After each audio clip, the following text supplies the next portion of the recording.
vegan.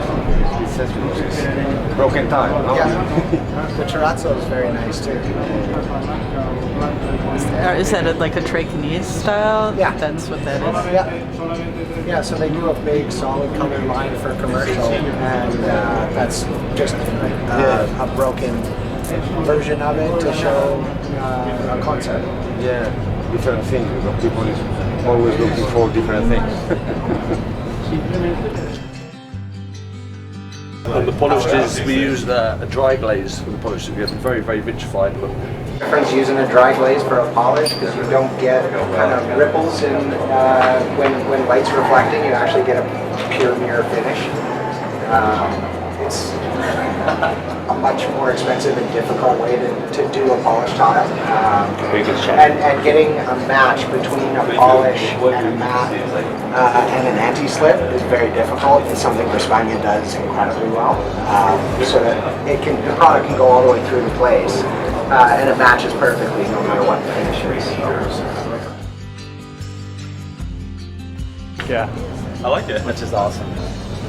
Yeah, so they're all classic stones, but they're all reimagined for the modern market in more trending colors than you can get in the actual material. Their whole concept is mix and match. Everything that they do in their entire collection is all about being able to work together. So everything in their catalog is cohesive. It has a unified color palette, and they do just about everything, from large-scale slabs for countertops and furniture to small format mosaics and subway tile as well. Cement, so 60 by 120 centimeter size, 120 by 120. It's a very smooth surface. It's something like a resin. Yeah, so this one's got a silk glaze to it. It's got one of the most touchable surfaces. This is one of my favorite glazes. So Thank you. They're using a lot of local product, so they're not importing a lot of their raw materials. This is Spanish clay right from the region. It's part of the reason why the ceramic industry grew up in that region.